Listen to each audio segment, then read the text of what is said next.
Hey, it's Brooke and Jeffrey in the morning. You can scroll it later, or better, you can listen live to Brooke and Jeffrey every weekday morning. Big fun, real moments, the laughs that make your day. Your station, your city, right now. That's called radio. In Seattle, that's called Moving 92.5.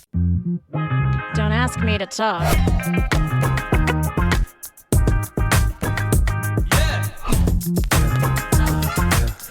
And welcome to yet another exciting edition of Don't Ask Me to Talk.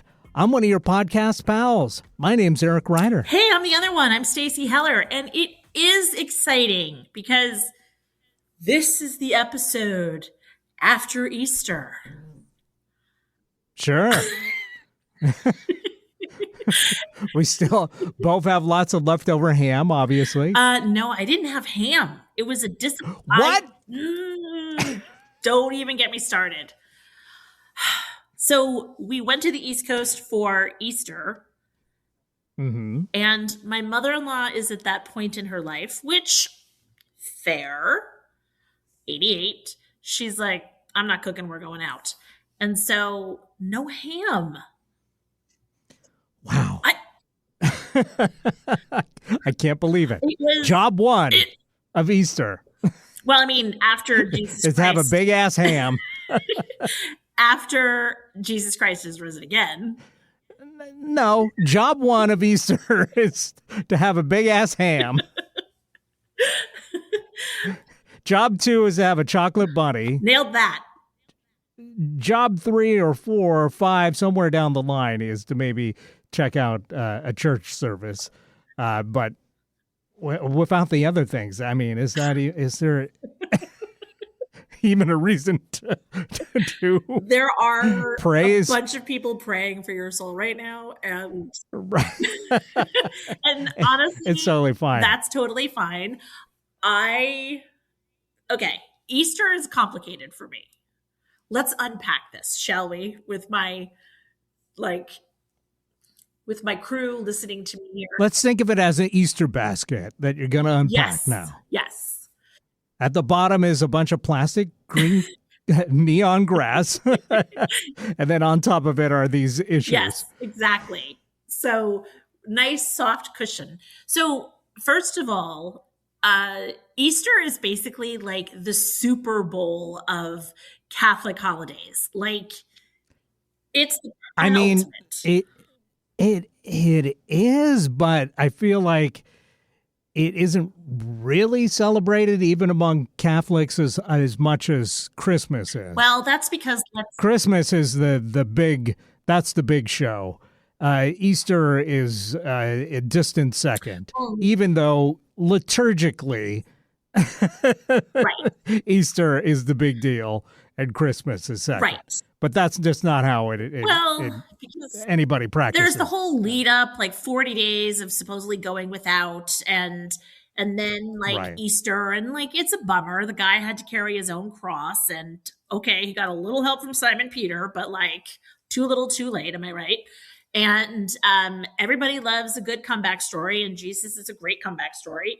And insert Chris Pratt Parks and Rec joke here, and yeah, you'll have to look it up. And like it's Easter. Jesus is so back. Am I right? So here's my thing with Easter, though.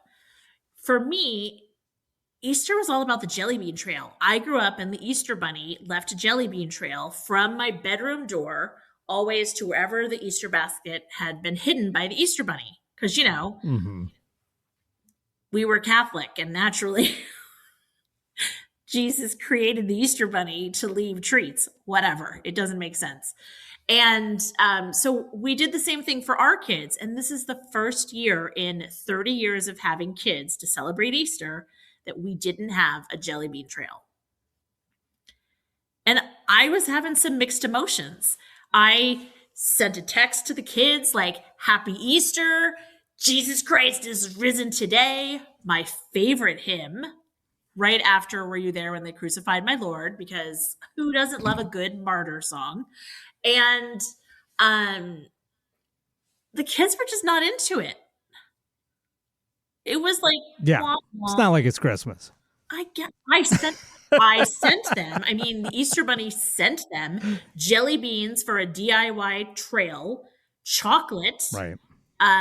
like a little gift, and a treat from Bucky's because, hello, naturally. Was it a stuffed beaver wearing rabbit ears on his head? No, it was Because if it's not that, they are missing a golden opportunity. it was like beaver nuggies or something like that. Basically, it was like Pirate's Booty, but Bucky's brand. All Yeah. right. So I don't know. It was just, and I thought it was going to be exciting because we went to a service at my in-laws. They live in a Masonic care place in Mystic, Connecticut. Shout out. And they had a service, and the headlining song was Jesus Christ is Risen Today. And I was so excited. This was going to be my time to shine, to really belt it out. Well, turns out the lady that runs the service is in the choir at church. And so I got intimidated and whiffed out. You whiffed out or just didn't sing as loud? Well, I just didn't sing as loud, but I was singing Okay. really, really loud in my head. Like those All right, fair enough. those hymns, like growing up Catholic, the songs that you like recall from church, especially if you went to the Saturday night jazzy mass with the like youth choir where they had drums and electric guitar. I mean, come on. Yeah, I didn't go to those. We went on Sundays, and it was a lady with an organ, and sometimes like a group of singers. And there was actually youth mass. I don't know if it was youth mass or just youth singers, but I was a part of a little group of youth singers for a little while back when I was in high school and had to sing these songs. And yet, as we were discussing before the show, I don't remember really any of the Catholic hymns from when I was growing up. I feel like my mind has been wiped by the Men in Black, Like, except for the Christmas ones I remember. And yeah, were you there when they crucified my Lord? I remember that, but mainly from people joking about it outside of church. Right. I don't think that was one that was in heavy rotation in our particular parish. well, because the fact that that one had, first of all, were you there when they crucified my Lord? And then they had a sometimes it causes me to tremble. Like you were just like howling at the moon. Yeah, we didn't do that one. So I don't remember any of them except for Ave Maria, of course, and all the Christmas ones, of course. But Come on. I will raise you up on an eagle's wing. that one, that does sound familiar to me. Yeah. And the Here I Am, Lord. Yeah. Now, mind you, it's been 30 years since I've been to church. Yeah, but that stuff just gets like, that's like baked on, caked on, like memory stuff. That's just muscle memory. I mean, I remember all the commercial jingles. All right, that's fair. Well, think of these. as I just don't jingles. remember the Jesus jingles. I can't believe you were in kind of the youth choir, though. Yeah, I mean, I guess that's kind of what helped launch my career because I had to do some liturgical reading as part of that. And people afterwards were like, hey, nice job. You sound really good doing that. And then it kind of maybe put a little kernel of inspiration into my brain of like, maybe despite my crippling shyness, I could potentially talk into a microphone for a living. Hey, And yeah, it's eventually came to be this. look at that. So this is a reading from Corinthians. Right, that sort of thing. Yep. I always wanted to actually do the readings, except that one that would have meant that I had to participate and go weekly to mass. And so there was that. And then B, two, some of the names I was like, yeah, I don't know what they're saying there. And I feel like nobody does. And I'm going to want to review that. And that sounds like homework. So it never happened. But anyway, it was a good Easter. In spite of not having ham, I had lasagna. Okay. Actually, Lasagna is great. I did technically have a ham product because Pete's family, they make this thing called Pizza Gain, which that's how they say it. But the way that it's spelled is like pizza Ciana. And it's like, it's eggs and Bisquick, and they do pepperoni and ham. This year they added sausage. I was like, where'd that come from? And they make it into a bread of sorts. And it's delicious. I don't know who's pronouncing this because how it's spelled and how it's said. It's like pasta fazool, right? Like how it's spelled and how it's said do not match. But, and here's my other big news, guys. I met the boyfriend. My daughter's boyfriend. Oh, all right. How'd that go? Well, that can be awkward, or sometimes it can what? 3 hours in a car be. from New York to Connecticut? No, not at all. Quizzing him on church hymns. No, I did not quiz him on church hymns on the off chance that he was going to quiz me back. No, I naturally started out with, so how do you think Grace's visit home to meet your mother went? I figured I would put him under the hot seat first, but Right. he is a lovely guy. And this is not the guy that is sponsored by UNICEF. No, no, that Okay. didn't go beyond that date because Right. there you go. No, this is a different guy. And this guy, she seems to be quite taken with him and him with her. And so it was a big deal to meet the parents. And it went well. Super nice guy and could hang. Like, you know, we don't do the whole like 20 questions, like, so what's this? We have a conversation. It's just a natural conversation. And then, like, can you hang or are you needy? And, you know, like, how are you acting around Grace? Are you, you know, being cool about it? And he passed all the tests. There were no tests, really. It's not my decision. It's her decision. And if she's happy, I'm happy. Well, very good. Well, and congratulations to both of them. Yeah, well, we'll see what happens. I don't know. Yeah. So, but that was kind of a big deal. What about you? Nice. What did you do? Did you meet like Gertie's boyfriend's parents? We did meet a bunch of dogs because we had beautiful weather over the weekend. Okay. And so we went trail hopping as usual. And she did meet a bunch of dogs, but nothing serious. Although there was some hindquarters that got sniffed. Ooh, Gertie. So, but yeah, no, it was a very laid back weekend. We did have a bunch of ham, and I had my dad come over to help us eat some of the ham. And Gertie had ham madness during the whole event, so she was hassling us for her 10%. So we relented and gave her probably 10%. That a girl. She knows what she wants. Oh yeah, she does. Yeah.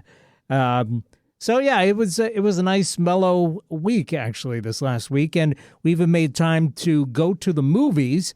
And now that I think about this, the title of this kind of ties into Easter, but that had no bearing on whether we went or not. But it was went and saw the #1 movie in the country, which is Project Hail Mary.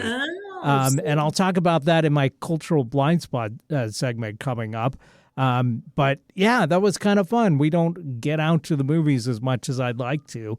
And it's rare that we go to see the number one movie in the country that's not really while new. it's still number one. No, but it turns out, spoiler, it was pretty good. So that's what I've heard. I've totally heard that it's great. Pete read the book. I have not read the book. But I've heard it's just like a really good, kind of old-fashioned, good, smart, fun, funny movie. Yeah, and we'll get into that. But I will say, you know what? As much as I think of myself as a savvy shopper, as a savvy consumer, if you will, I don't like to waste money. They really know how to get you with the snacks. Did you buy at the movie bucket? theater? I didn't buy the bucket. Hell no. I wasn't going to spend $35 on a plastic helmet to eat popcorn out of one time. Okay. Because as soon as you've seen the movie, you don't want that anymore, and it just gathers dust. Right. It did look cool. They had a kind of a cool, nice helmet which tied into the movie that would have been fun to eat the popcorn out of, but not worth it. But I did get the large size, and at Cinemark, the large size is massive. And you know what happened was I was thinking like, oh, we'll do a medium, but then it's like the way they price For it. 50 cents more, do you want the large? For 50 cents more, I'm thinking, yeah, it's only 50 cents, right? It literally is 50 cents more for the large. And it's like a garbage bag full of popcorn, essentially. Yeah. And I had to throw half of it away. So saving that 50 cents Are you kidding? would have been... No. Okay. When Pete and I go to the movies, like, that's our dinner. And we'll get the large because you can refill that sucker. This was a 10:10. Oh. A movie. So we weren't going to wait until 10 o'clock to have our dinner of popcorn, which would have made us nauseous. Okay. And if we had taken the car, we would have taken that home and probably snacked on it for a month or whatever. But since we were on foot, I had to essentially just dump half this popcorn into the trash afterwards. So... yeah, just keep in mind that 50 cents is 50 cents. Okay, all right. And if you're throwing away popcorn, it's really not worth it. So next time I'm getting the small. And I think that should be plenty.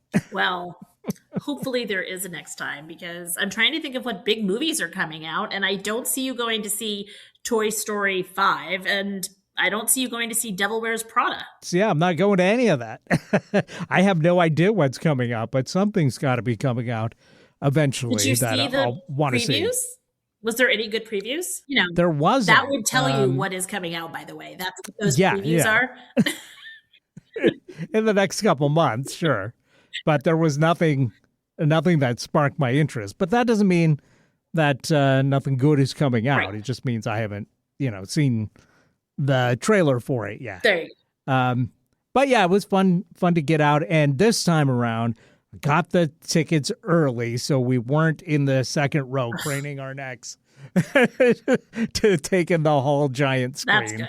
We were in a great seat, but the guy next to me was the loudest breather. So it was like, yes, yes, and loudest muncher. And I realized that I was probably noisy too, because popcorn is noisy, and you can't help that. But combine loud munching with loud breathing. Yeah. It was like, It's like sitting next to Gertie. come on, man. Yeah, I know you can't help this, but still, this is annoying. I will say, so does Cinemark have the whole assigned seats thing? I kind of like They do, yeah. the new age of assigned seats. It's like, you You can buy your seats in advance. Like, you can know that you're going to get the place that you like to sit. And it's like, if somebody sits there, well, that's my seat, Buster. I do think that that's something that I like that came out of COVID. I think they had that pre-COVID. Oh, they did? But absolutely. Oh. Yeah, I think it just like if the places that didn't have it decided to go a whole hog on that. Speaking of ham. So they could comply. But yeah, that did exist beforehand. I like that, except for it doesn't tell you that the guy next to you is going to be the loudest breather when you buy the ticket. Well, yeah, that's true. Like, there should be like a little like bio, like, by the way, right, my name is Bob. I like use a CPAP at night, and like my mother never told me to chew with my mouth closed. Right. It's like in college when you had to like match with a roommate if you were living on campus. Yep. Yeah, that would be nice. But then there would be no seats available. Yeah, that's true. The other thing I think is I think it's awesome that they have seats for the handicapped, but there's not that many handicapped people buy movie tickets, and they 90% of the time when I go to a movie, those seats, the best seats in the house, are untaken. And I just feel like there should be like a time cutoff where you can like switch to the handicap seat if a person hasn't bought a ticket by the time the first 3 minutes of the movie has started. It's a fair point. Yeah. But minor criticism, but overall still very fun to go check out a movie on the big screen. It's been a while. Yeah, well, I can't wait to talk about it when we talk about our cultural blind spots, because, dude, I watched stuff this time. I watched new stuff. I watched old stuff. I watched something on the plane that frickin' Delta, their system kept ending. So I didn't get to finish watching Song Sung Blue, the Neil Diamond. Oh, yeah. Well, that's on Peacock if you have Peacock. Okay. Well, I was annoyed because, of course, it was like the last half an hour, and I had timed it like perfectly, like when I started the movie, knowing that I would be able to see it by the time I had landed, the whole thing. No. And then not only that, but the little girl that was... You're just going to have to book another trip. I know, right? Because we all know this is how you see movies now. It's totally how I see movies now. And then the little girl next to me, very sweet, very polite. I was not happy at first that she was between Pete and me. We were in Comfort Plus, and she was between us, and her mom was in front of me, and her little sister was in front of her. She barfed. Oh, no. Not because the Song Sung Blue. No. No, some people do have that effect when they listen to Neil Diamond music. I am not one of them. But no, towards the end, her ears were bothering her, and then... It was more Jet Blue than Song Sung Blue. But yeah, that's unfortunate. Yeah. Poor kid. Totally poor kid. And the mom was just like, oh my gosh. And, I'm like, all right, that's one bag down. Let's switch bags. Like... Ugh. Have you ever barfed on a plane? Yes. I guess this is... Oh, wow. As a kid. Okay. Yeah. Definitely. I never did it as a kid. But one time I got off the plane, we're walking through the airport, and really? could not help myself. There on the carpet of the Reno airport. What? Luckily, red carpet, I think, probably helped blend in. When was this? I was like maybe 6 years old. So it was like I made it through the flight just fine, but afterwards, being on stable ground was nauseating. Okay, well, apparently. Must be something about Nevada, because one time when I was in Vegas with the kids, we went on like an early morning helicopter ride over to the Grand Canyon to walk on that glass bridge and all of that stuff. And then, and it was during like a heat wave. It was like 110 in Vegas. It was crazy. And then we went to Old Vegas Strip, and we had one of those like frosty drinks, and the kids got one with no alcohol, of course, hello, and we got one that had vodka. I didn't know. I was dealing with the kids. Apparently Pete said, like, do you want a double shot? And I was like, yeah, great, sounds good. Didn't know that's what he said. I thought he was just like, do you want the sex by the beach or, whatever. Anyway, so was drinking that thing, then got into an air-conditioned car, and I was like, kids, I'm going to need one of your cinch sacks from the helicopter. And the change in temperature and like the heat and the sweet and the whole thing, I was like, bleh. But I hadn't thrown up like that since I was a little kid on a Not on the plane, not on the copter. But yeah, just on solid ground. Well, yep. And the kids were like, wow, what happens in Vegas really does stay in Vegas. And I was like, you know what, people? The contents of your stomach stays in Vegas. Exactly. So anyway, well, anything all else right. before we take a break, or is that all the news that's fit to print? No, let's recount some more stories of barfing in Nevada. That's so fun. This will be our new segment. Each week we'll talk about all the times that we painted the town red in Nevada. Exactly. So hey, listeners. And yellow and orange. If you have a story about barfing in Nevada, feel free to contact us. Email us at asking@don'taskmetotalk.com. We'd love to hear your story about your barf attack in Nevada. That thankfully is not our next segment, though. Of course, our next segment is about our cultural blind spots and our cultural consumption in general. So do stay tuned for that. We're back here very shortly with more Don't Ask Me to Talk.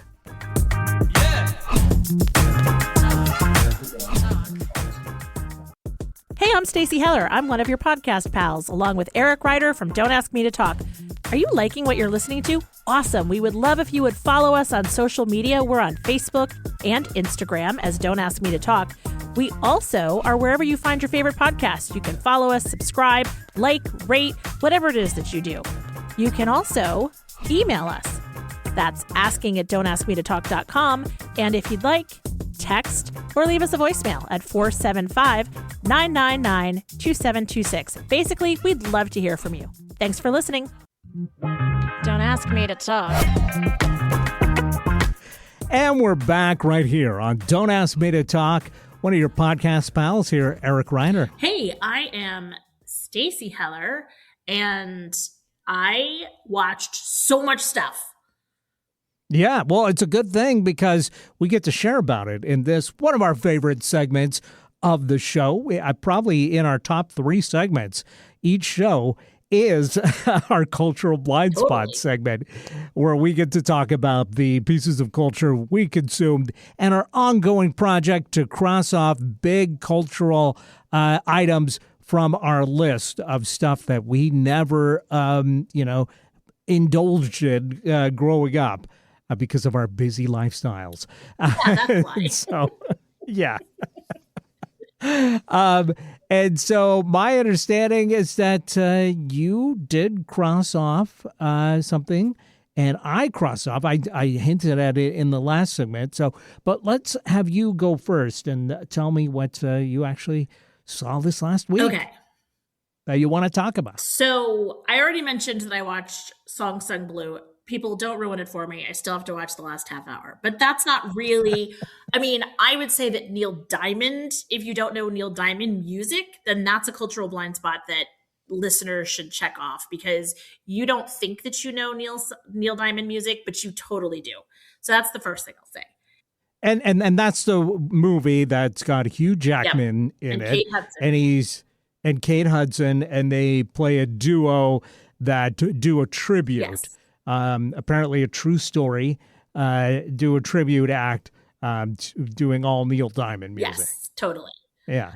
Which did not seem like enough of a concept for a full movie for me, but you'll have to tell me whether you thought that it warranted that. Honestly, it took a turn I did not expect, and so I am hoping for a happy ending because, like, 3/4 of the way in, I was like, "What just freaking happened? This is not what I was expecting." So I didn't sign up for Jim Belushi in this thing.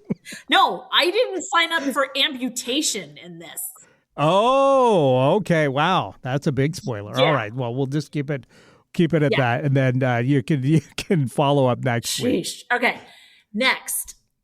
On the plane, there wasn't enough time to watch a full movie for a couple of the flights. And so I watched, hold on to your hats, kids, Real Housewives of Rhode Island. What? Yeah. I'm like, it's the smallest state. How could there be enough housewives to do this? Tacky housewives. Oh, there's enough.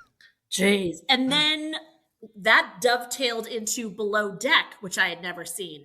So I swam in this. So you just indulged in all the trash Oh TV. my gosh. I was like, oh, this. What a time to be alive that we can take the trash that would normally be restricted to our home TVs and stream it even in the air. Oh my gosh. I mean, it is a cesspool of experiences. And I was like, this is some crazy TV that I'm watching right now. Like, I can't even, and I won't even spend a lot of time on it. It's just suffice to say, it is everything that you think it is. And honestly, so much more if you have never watched it. Whoa. Okay. Now, the thing that I actually would say that I crossed off for realsies, though, is I watched Dial M for Murder, which you watched it forever ago. Yeah, probably about a year ago. Alfred Hitchcock, classic movie. Yep. One of his earlier ones, 1954. Yep. And it really helped put him on the map internationally. He had success in the UK before he came to the States, and then really made a name for himself over here with classic movies like Vertigo and Psycho and stuff. Yep. So, my recollection of this movie is that it was good, not quite to the level of those later movies, it seemed like. And I remember like the score bothering me too. Like I didn't feel like the score was fully integrated. But I enjoyed it overall. So I'm interested to hear your thoughts. Yeah, it's funny you say that about the score. Like one of the things that I associate with Hitchcock is very suspenseful music, and that Right. like it really does add to the film. This, I think it's enough to say I don't even recall the score, which is telling because with Hitchcock, like that's totally like the like yes, you know, with an instrument. For me, it was just kind of melodramatic, kind of soap opera-y kind of music. And, you expect with a Hitchcock movie for every piece of it to be very deliberate and very integrated. And it really struck me that piece of it just did not seem to be fully integrated into it. It just seemed like, okay, well, let's just put some melodramatic music behind this melodrama like it's any other, bland situational romantic mystery from the time period. So I felt like that was lacking, but the story was compelling enough to me. It was definitely compelling. Yeah. There's a few things that it made me think of. You're very good at like sharing about a movie. My ADHD mind, let me take you on a tour.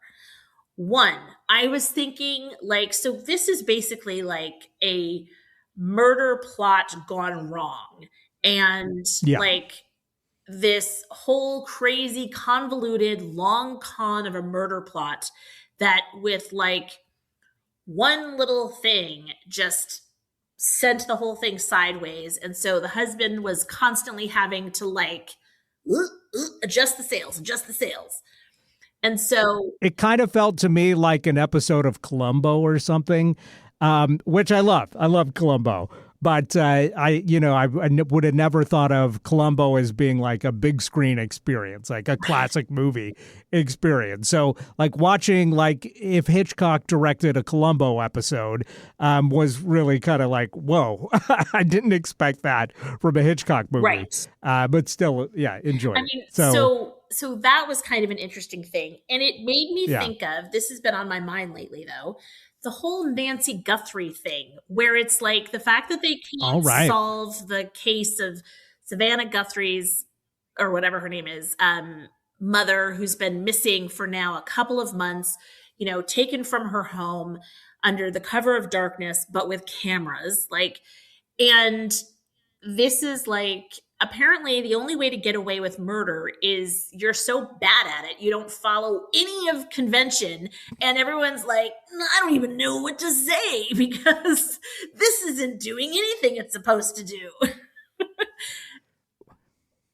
Well, they could possibly use Chief Inspector Hubbard on the case.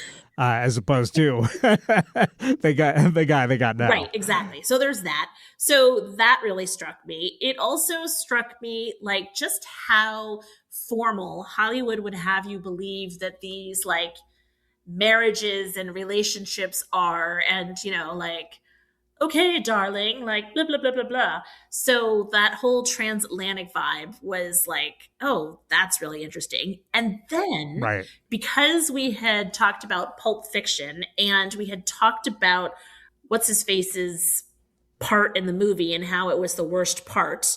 So I was looking, you had mentioned that, oh, like Alfred Hitchcock did. He always had sort of a cameo, but he tended to be a little bit more innocuous. So it was like, where's Waldo? I was like, ooh, where is Alfred Hitchcock going to put himself in the movie? And at one point they show a photograph and there he was. That was his little cameo in the movie. And I was like, if I had not known to sort of be aware, I would not have found it. A much smarter move than doing a Quentin Turner, you know, and resting a whole huge scene on your shoulders as just an okay actor and not a great one. Right. So, but generally very enjoyable. Love myself like a little Agatha Christie moment, or, you know, you mentioned Columbo. I was thinking Murder, She Wrote.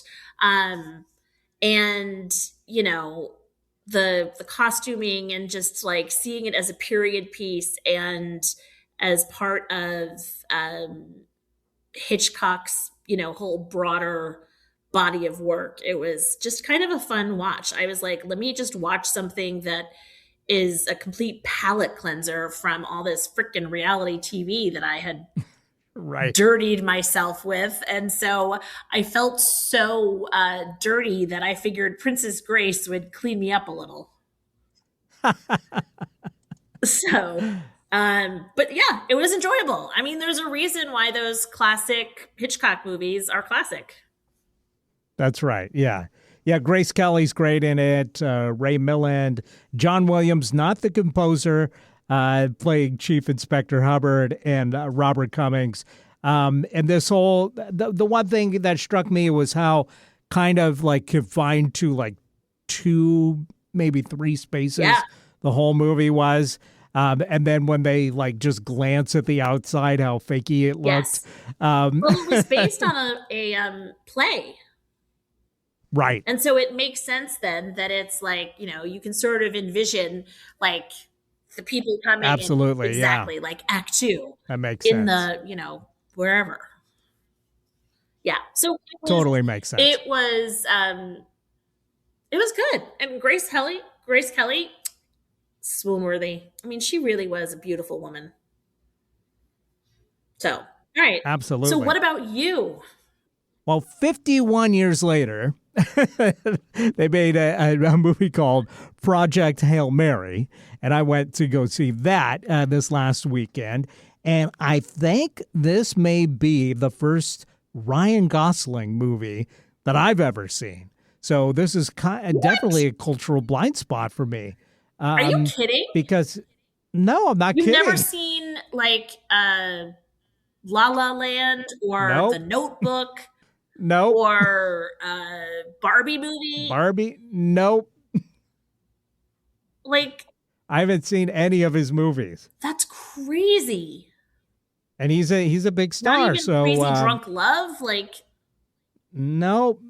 wow.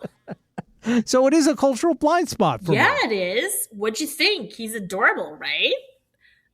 I mean, to be honest, that part of it kind of annoyed me.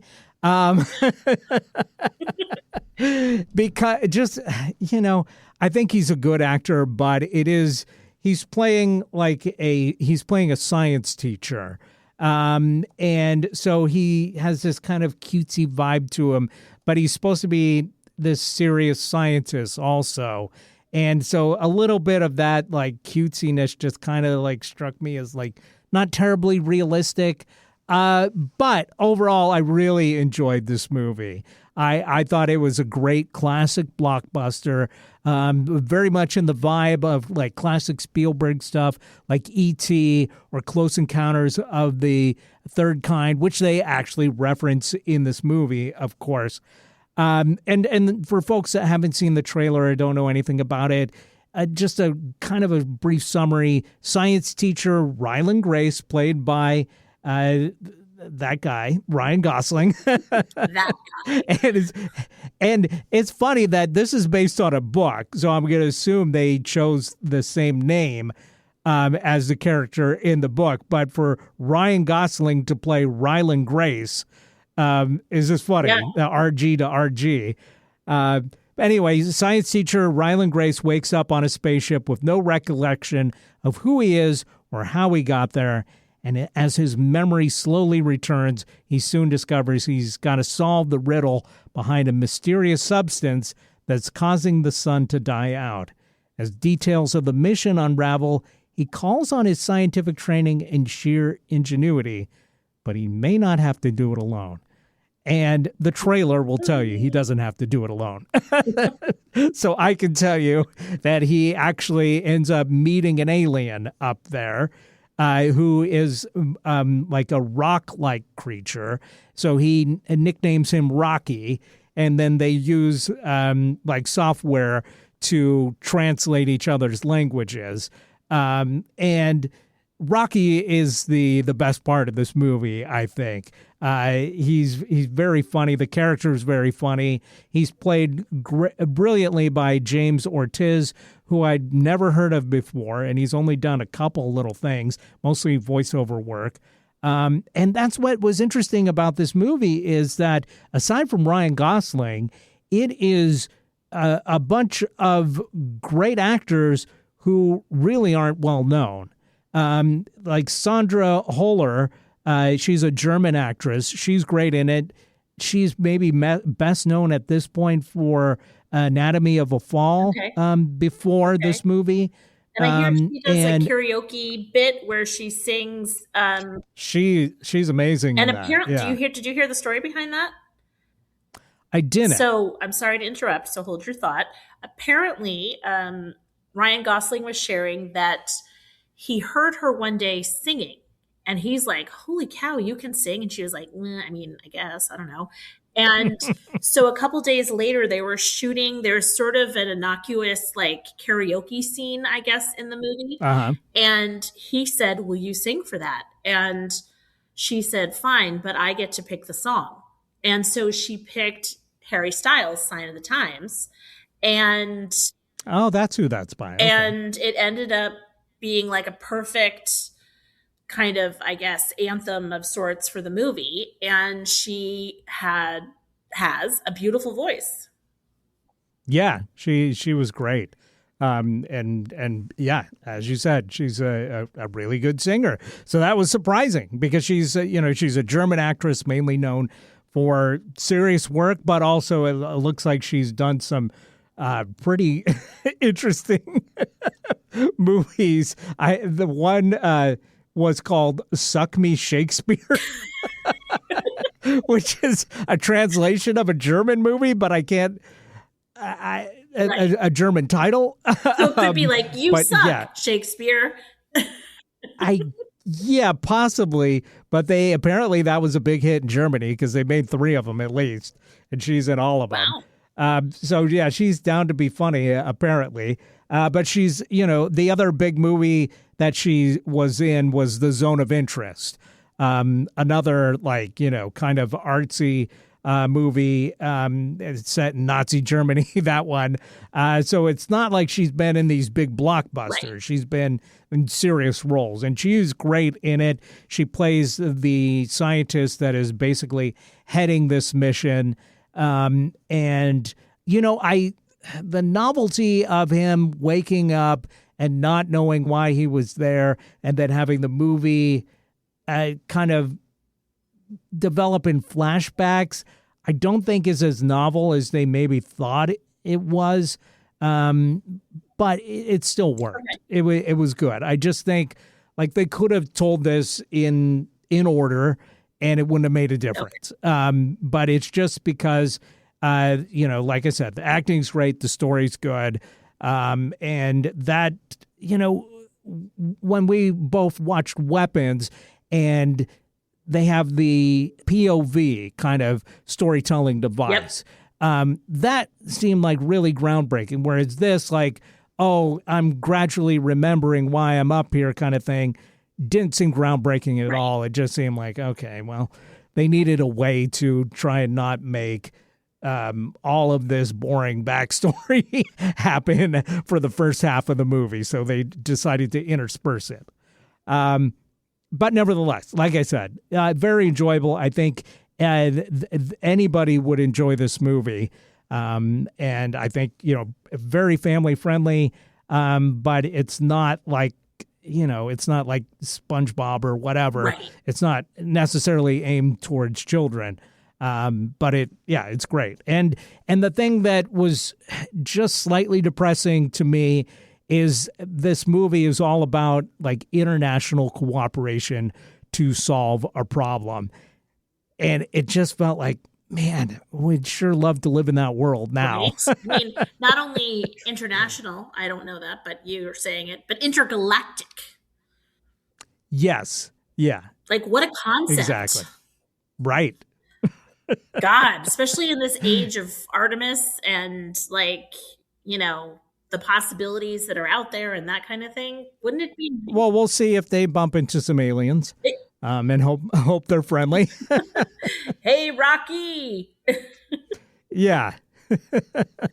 I am super excited to see this movie, and I have a friend. I think you'll like it a lot, and try and see it on the big screen if you can. Well, and I have a friend that went, and not just on the back of a plane. Well, seat. Yeah, she went to see it, and she did the 4D experience or whatever it is, where it's you feel the whooshing air and you feel a tickling on the back of your foot or some nonsense, and your seat shakes and all that. And I'm that would freak me out. Yeah, I don't think that would necessarily enhance the movie. And one thing that I found interesting is there was parts of it where the special effects look kind of janky, but I think that was on purpose. And some of it, I think, is to try and give the POV of Rocky, how he sees things. And so, I felt it kind of felt grounded in that some of the stuff looked more like models and not like CG 100%. So it had a very striking visual look to it that I really enjoyed. Right. And yeah, I highly recommend it. So yeah, very good. My one qualm maybe is that they didn't use Milana Vayntrub enough. And for folks that don't know her name, she has been starring in the AT&T cellular commercials for the last 20 years or so. Gorgeous and very talented actress who's in the movie, but only has maybe 2-3 lines, which I think is a shame because she's underutilized in a performance that could have been fleshed out a little more. But great movie, very enjoyable and worth watching. All right. I love it. Now I got a small screen recommendation too, even though we're running short on time. We need to know. What is it? I have just recently been watching season 2 of St. Denis Medical. And if you're like me, you typically steer clear of TV sitcoms in this day and age, just because they feel like such a relic of the past. The idea of a bunch of people being funny together and it being a bunch of contrived situations just seems so outmoded. And yet when somebody does it well, it's so rewarding. Now, like I had been recently watching the Superfan episodes of The Office, and that show is just one of those perfect sitcoms that's just so well done. And the fact that it's single camera and doesn't have a laugh track really helps to make it more believable and therefore more funny. And St. Denis follows that. Now, again, it's not groundbreaking that they're using this contrivance of a documentary crew filming their workplace. But it doesn't matter because the writing and acting are so good. And it's set at a medical center that's on the outskirts of Portland, like a Portland suburb. And the cast is really good. The writing is so crisp and so funny. And apparently one of the guys that was involved with The Office helped launch this show. And it really feels like a spiritual sequel, maybe not a sequel, but just like it just feels like a great follow-up to that show. Whereas, the paper that came out, which was actually connected to the Office world, okay, it was, the episodes I saw were okay, and it's got room to grow. But from episode 1 of St. Denis Medical all the way through the second season, I think they just dropped the finale last night, which I watched. Every one of these episodes is very funny and very tight and very well done. And where is this? What? It's on Peacock, but also on NBC if you're watching terrestrially. Okay. Terrestrially. I love it. Okay. Something new to watch. Excellent. Pete's finishing up Landman. So I've been listening to it. Fair enough. So that's a whole other discussion. Yeah, it is, which we don't have time for. All right. Because we got to get into our other discussion. Yeah, we do. Which is our top topic, or our great debate, if you will, which the Wheel helped us decide on last week. And it was who do we get more from of our parents, our father or our mother. And you were saying this is more of a nature thing than a nurture thing, but we'll get into that when we come back. So everybody stick with us. We're back with more Don't Ask Me to Talk after these words.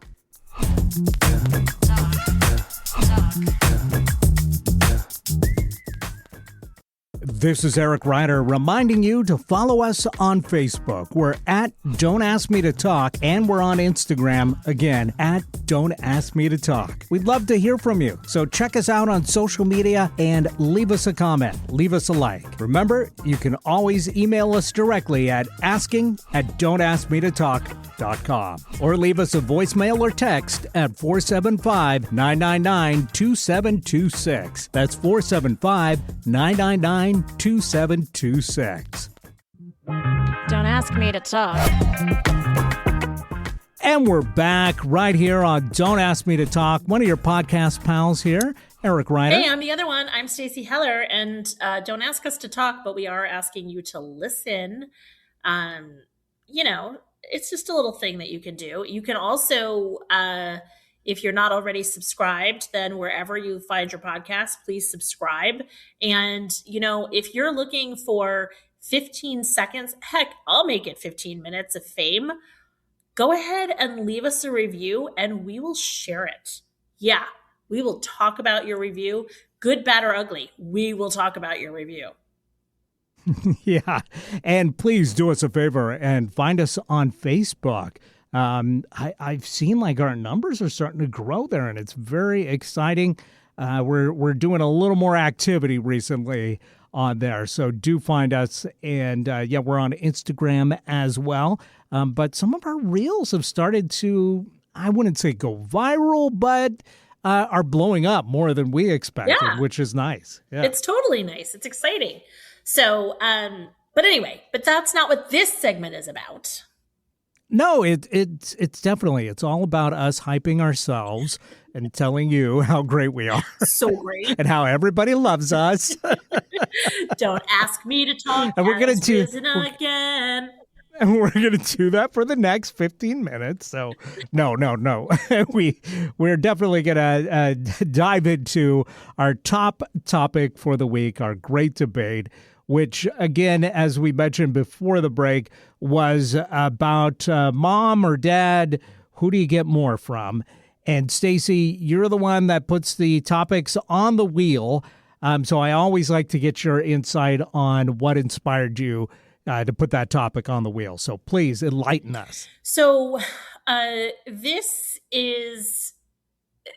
was an interesting one because it kind of comes from all directions. So when I go to visit my mom, people comment like, oh my gosh, you look so much like your mother. You're just like your mother, which honestly, if you knew my mother, I'm like, I love her, but it's also like, oh God. And, there's the stuff that you can control, which is why I say that in a way, that's like the nurture piece, right? Like the way that you were raised maybe impacts who you're more like. But then there's the stuff you can't control, which is, how you look and those kinds of tics that are genetically just instilled in you. And so I look like a pufferfish version of my mother. And, it's like, it is what it is. When I get my hair cut and... Hey, nice spikes. Right? When I get my hair cut and my hair is like up off my head, I'm like, oh my God, I look like my older brother. Like there's just some things where, who you're more like. And so I thought that was an interesting piece of it. But then there's also like, then the pendulum swung the other way to my kids and who they're like. And now all 4 of the kids are doing stuff that are more related to like business and finance. And, I'm like, okay, well, that's kind of nature too. Like that's Pete. That is not me. And for their careers, they're leaning into that more than some of their other more creative skills, which would be my whatever. So I just thought it was interesting, like, okay, like, hey, Eric, who do you think you're more like? There's like how you look, and then there is, how you are. And what can you not escape that maybe came from your mom and or dad? Yeah. These are good questions. Good questions. So, are you asking me that now? Well, I mean, do you want to get into it a little more? I mean, I could share mine. Mine are like so direct. I mean, Now I've met your mom, a very nice woman, and I didn't really see that much family resemblance between you. I mean, you're both about the same height, but I just assumed, you looked more like your dad than your mother. Well, I think that when outside observers are looking, there's a laziness. Like, oh, you have short hair that's parted on the side. She has short hair that's parted on the side, right? And so that kind of makes sense. I think I look more like my dad. And my figure is definitely that more of my dad. Like my dad was like bigger in the middle, but had like great little bird legs. And I don't think I have great little bird legs, but my ankles are my best feature. So, I'm definitely built more like my dad. But like I can see my mom had red hair. I had red hair. Our coloring is very similar. We have some mannerisms that are very similar. But again, that's the question of like, is that the nurture piece?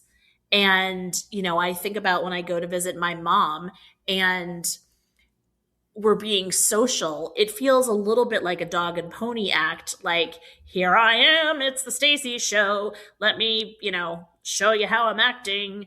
And that feels like how I was raised to act versus I will have a moment when I'm like climbing out of bed or if I'm sitting somewhere and I'm like, oh, I can feel how much like my mother or insert like how much like my dad I am in this moment.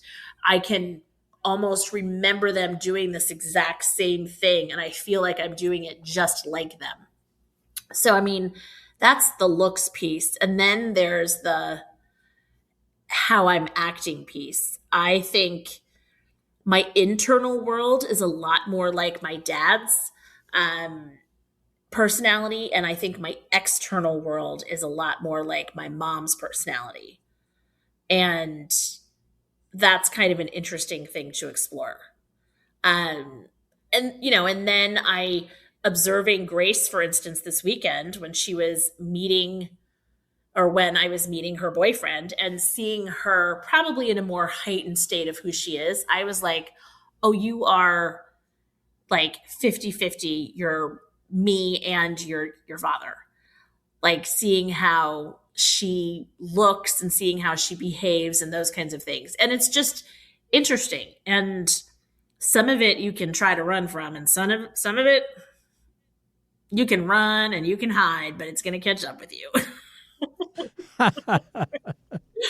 For sure. Yeah. So, I mean, it's just an interesting thing. And at the end of the day, like, I think the answer as far as who am I more like, as I said, I think the way that I present far more like my mom. But I think that my personal, my private world and how I really think deep down in my heart and my soul and whatever is more like my dad for sure. But my dad was, he was an artist. Yeah. And so there's that creative side and that makes sense to me then. Yeah. Now it's interesting. You grew up with both your parents together. Yep. So we would have had maximum exposure to both to have that influence from both parents. Yep. And it sounds like that's what happened. I mean, you got a real balance between the two of them. Yeah, for sure. For sure. And you didn't have that same situation. So that's where, in a way, why I asked the question and why it's the nature thing, because I know that you were not necessarily with mom and dad equally all the time and to have that nurture influence. And so for you, it's like, what are the things where you're like, oh yeah, like I get that from my ham eating dad. Right. Well, I think there's a strong family resemblance looks-wise between me and my dad. But also, there definitely can see some of my mom in there and more like even like my grandma I see sometimes like in pictures and stuff. And it's just like, it's kind of like shocking to me. Like, why do I look like grandma in this picture, but the rest of the time never? Yeah. And that's my mom's mom that I'm talking about. Yep. But it's just how, family genetics are, you just catch you at that grandma angle sometime. Yeah. And you don't expect it. And it's just like, because it's all in there. All those genetics. Oh, totally. And as far as like attitude, I mean, it's interesting. I feel like I've been lucky in that I've got a lot of the patience that my dad has. He's a very patient guy. My mom is a little more short-tempered, I think, but very smart. yeah, I feel like there's times also where I've got that kind of short temper Yeah. that she's got just because I was raised with that, I think. But most of the time, for the most part, I've got this patient, okay, let's figure this out kind of attitude that I think that I get from my dad, even though, again, mostly raised by my mother. But, then after I turned 17 and a half, I guess, I moved up here and I've been closer to my dad for the last 30 years or so. Yeah. And so, he's definitely been an influence on me, even though I've been, an adult for most of the time that I've really spent time with him. Right.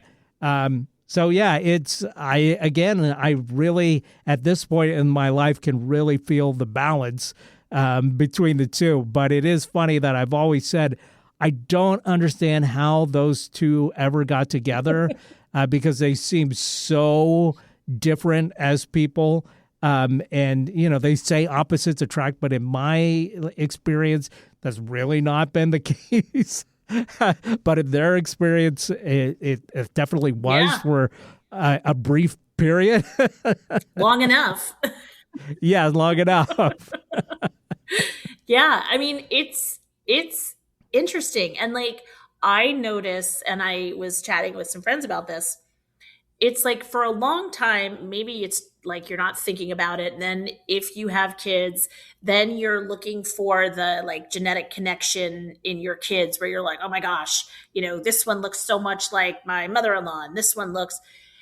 And so you're not like looking in the mirror. But as I'm getting older, I am seeing resemblance in how I look and how I act more and more. It's like, when they talk about as you get older and when you get dementia, a lot of times you can go back in time and remember things from like when you were younger and whatever. And I feel like that's what's happening. Like I'm getting older and I'm now seeing like the genetic connection more than I ever did.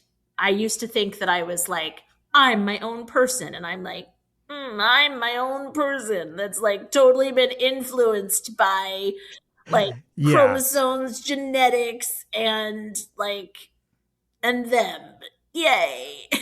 Right. I mean, there's that old cliche of like, oh, I'm becoming my father or I'm becoming my mother kind of thing as a bad thing.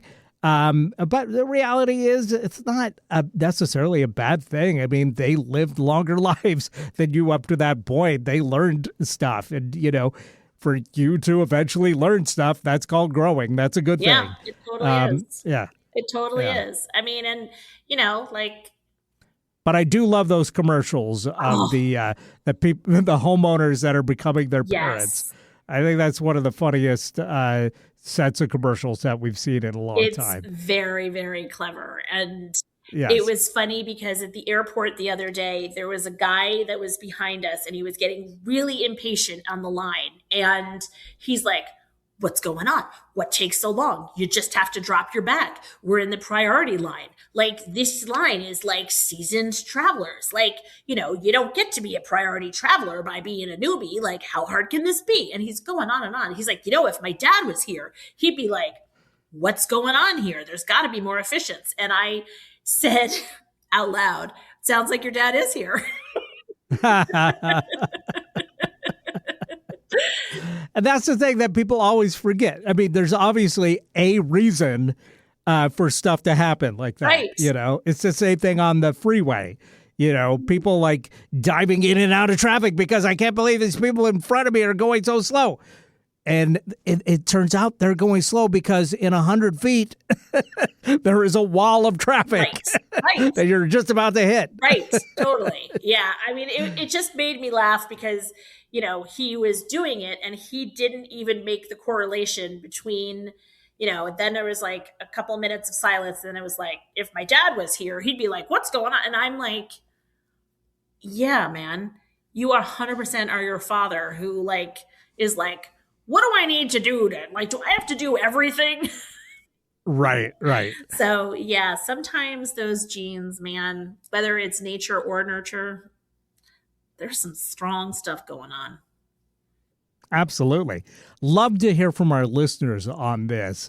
What traits do they recognize coming from their parents? Yeah. And how do you feel about it? Yeah, how do you feel about it? I mean, it could go all either good way. questions. Yeah. All right, but the only question on my mind right now is, what are we talking about next time? It's a great question. And here to answer is your mom. No, it's the wheel. Your mom. Your mom.